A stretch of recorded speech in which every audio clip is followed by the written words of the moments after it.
ज्ञानेश्वरीचा तिसरा अध्याय म्हणजेच निष्काम कर्मयोग.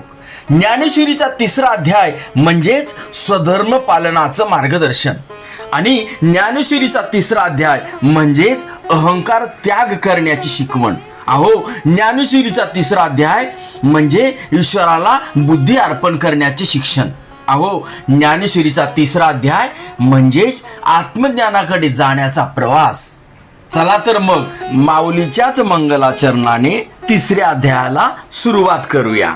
ओम नमोजी आद्या वेद प्रतिपाद्या जय जय स्वसंवेद्या आत्मरूपा देवा तुची गणेशू. आत्मरूप गणरायाला नमन करून ह्या तिसऱ्या अध्यायाचं आपण सार जाणण्याचा प्रयत्न करूया. अर्जुन म्हणतो, देवा जर ज्ञान श्रेष्ठ असेल तर मला युद्धासारखे कठीण कर्म का करायला सांगता. माऊली म्हणतात, तरी माते केवी हरी मनसी पार्था संग्रामू करी ये लाजसीना महाघोरी कर्मी सुता. पहा, श्रीकृष्ण परमात्म्याचे आणि अर्जुनाचे किती गूढ संबंध असावेत. तो श्रीकृष्ण परमात्म्याला, देवा तुम्ही मला युद्ध करायला सांगता, तुम्हाला लाज कशी वाटेना. अशा प्रेमळ आणि आपुलकीच्या भावनाने देवाला अर्जुन विचारतो. एकीकडे तुम्ही सांगता ज्ञान श्रेष्ठ आहे आणि दुसरीकडे सांगता युद्ध करा, मला काही समजत नाही देवा. अहो, हा प्रश्न फक्त अर्जुनाचा नाही, तो प्रत्येक भक्ताचा आहे. आपल्याला सुद्धा वाटतं संसार करावं की भजन करावं, पैसा कमावं की ध्यान करावे, कुटुंब सांभाळावं की वैराग्य पालन करावं.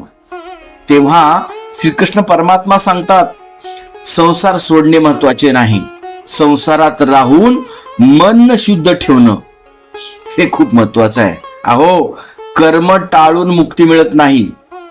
माऊली सांगतात, वाचोनी कर्मारंभ उचित न करिताची सिद्धवत कर्महीना निश्चित होई जेना. अहो, जोपर्यंत शरीर आहे ना तोपर्यंत कर्म अटळ आहे. डोळे पाहणं सोडणार नाहीत, कान ऐकणं सोडणार नाहीत, मन सैरावैरा भटकणं सोडणार नाही. मनात सतत विचार येत राहणार, श्वास अगदी चालतच राहणार. म्हणून हे सर्व जे काही कर्म आहेत सोडणं कधीही शक्य नाही. म्हणून माऊली सांगतात, कर्म सोडू नका, फक्त मी हे केलं असं करते पण सोडा, हा अभिमान सोडा. अहो, आजकाल लोक कर्म सोडल्याचं खोटं वैरागी लोकांना दाखवतात. माऊलीच्या भाषेत सांगायचं तर जे उचित कर्म सांडिती मग नैष्कर्म्य होऊ पाहती परी कर्मेंद्रिय प्रवृत्ती निरोधिनी. बाहेरून भगवे कपडे पण मनात मात्र विषय वासना, ह्याला म्हणायचं ढोंगीपण. अहो, हे खरे वैराग्य नाही. आज अनेक लोक अहंकार सोडत नाहीत, मीपणा सोडत नाहीत, विषय वासना सोडत नाहीत, पण भगवे कपडे परिधान करून मी मोठा भक्त असं जगाला प्रदर्शन करताना दिसतात. माऊली त्याला मिथ्याचार म्हणतात, मूर्ख म्हणतात. अहो, खरा योगी कोणाला म्हणायचं. माऊलीच्याच भाषेत, जो अंतरी दृढ परमात्मरूपी गूढ बाह्य भागू तरी रूढ लौकिकू जैसा. अहो, जो बाहेरून सामान्य दिसतो पण आतून मात्र परमात्म्यामध्ये स्थिर असतो, त्याला म्हणायचा खरा योगी. तोच खरा कर्मयोगी आहे. अहो, संत बाहेरून संसार करताना दिसतात पण त्यांचे मन सदैव देवामध्ये गुंतलेले असते.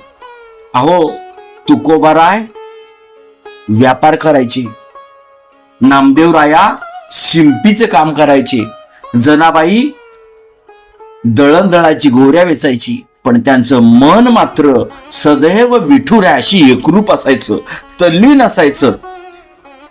जसं माऊली म्हणतात, तो कामनात मात्रे न घेपे मोहमळे न लिंपे जैसे जळी जळे न शिंपे पद्मपत्र.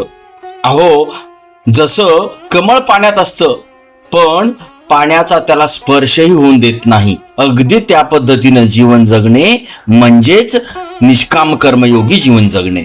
अहो, स्वधर्म म्हणजे काय? तर स्वधर्म म्हणजे फक्त जात धर्म नाही. स्वधर्म म्हणजे ईश्वराने दिलेले कर्तव्य. स्वधर्मू जो बापा तोची नित्य यज्ञू जाणपा, म्हणून वर्तता तेत पापा संचारू नाही. बरेच जण देहधर्माला स्वधर्म म्हणत बसली. अहो, आईचं स्वधर्म आहे ममता, बाळावरती प्रेम करणं. वडिलांचं स्वधर्म आहे परिवाराचं संरक्षण करणं. भक्ताचं स्वधर्म आहे नामस्मरण करणं. आणि संताचं स्वधर्म आहे लोककल्याण करणं. अहो, माऊलीचा अद्भुत संदेश आहे, स्वधर्म हेच नित्ययज्ञ आहे. म्हणजे स्वयंपाक करताना, शेती करताना, नोकरी करताना जर मनात ईश्वर असेल, नामस्मरण असेल, चिंतन चालू असेल तर तेच कर्म पूजा बनते. आणि म्हणून संतांनी अनेक पद्धतीने आपल्याला सांगितलं की बाबांनो, कामामध्ये काम, काही म्हणा राम राम. काम करतच आपल्याला रामनाम घ्यायचा आहे. माऊलीच्या पुढे जाऊन सांगतात, काम आणि क्रोध हेच आपले आध्यात्मिक शत्रू आहेत. म्हणून त्या कामापासून, काम वासनेपासून दूर राहा. अगदी माऊलीच्या भाषेत सांगायचं झालं, हे ज्ञाननिधीचे भुजंग, विषय दरांचे वाघ, भजन मार्गीचे मांग मार्ग जे. काम म्हणजे फक्त वासना नाही, काम म्हणजे अति आसक्ती, कुठल्याही गोष्टीची अतिरिक्त आसक्ती, त्याचं नाव आहे काम. अहो, कुठल्याही गोष्टीचं हव्यास असणे, मलाच मिळाले पाहिजे हा आग्रह असणे, इच्छा पूर्ण नाही झाली की क्रोध निर्माण होणे. क्रोधामुळे विवेक नष्ट होतो, क्रोधामुळे भक्ती नष्ट होते, क्रोधामुळे शांती निघून जाते. म्हणून विषयाचे धोके आहेत बाबांनो. बापा विषयाची मधुरता, जने आवडी उपजे चित्ता, परी तो परिणाम विचारिता प्राणुहरी. विषय सुरुवातीला गोड लागले तरी शेवटी जीव घेतो. अहो, विषय सुख, अहंकार आणि लोभ हे व्यसनासारखे आहेत. व्यसन सुरुवातीला सुख देतं, थोडस गोड वाटतं, पण शेवटी मनुष्याला ते रिकामं करून टाकतं. त्याला तिथं मरण पत्करावं लागतं. माऊली इथे खूप सुंदर ओवी देताना दिसतात. पतंगा दिपी अलिंगण, तेत त्यासी अचूक मरण, तेवी विषया चरण आत्मघाता. अहो, पतंग म्हणजे दिव्याच्या भोवताली फिरत राहणारा किडा. तो किडा काय करतो? दिव्याला स्पर्श करायचा प्रयत्न करतो. पण पहा, दिवा म्हणजे आग आहे. तो छोटासा किडा त्या दिव्याला स्पर्श करत असताना त्याला अनेक वेळा चटका बसतो. पण चटका बसल्यानंतरही तो दिव्यापासून दूर जात नाही आणि बार बार त्या दिव्याला सतत स्पर्श केल्या कारणाने त्याची पंख त्या दिव्यामध्येच जळून तो भस्मसात होतो. म्हणजे जर त्याने वेळीच सावध होऊन त्या दिव्यापासून दूर निघून गेला असता तर त्याला प्राण गमावं लागलं नसतं. अगदी त्या पद्धतीनेच आपलं चाललेलं आहे.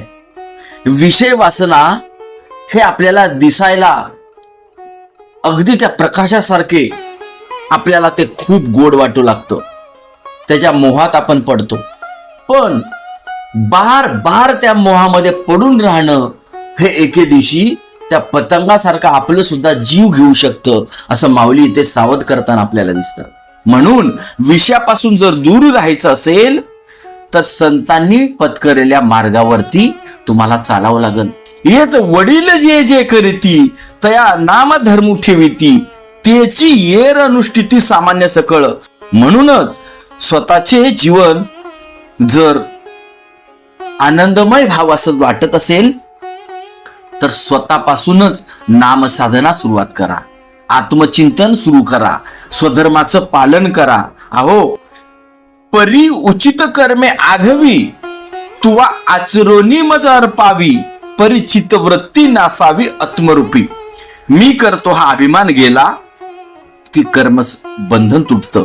तेव्हा आपण केलेलं कामही देवाचं होऊन जातं, शरीरही देवाचं होऊन जातं, श्वास सुद्धा देवाला अर्पण होतो आणि जीवन सुद्धा देवासाठीच जगतो. म्हणून माऊली शेवटचा संदेश देतात, म्हणून ती नियतू सकळ काम रहितू होऊनी या उचितू स्वधर्म राहते. थोडक्यात सांगायचं तर काय, कर्म सोडू नका, कर्मातील अहंकार सोडा.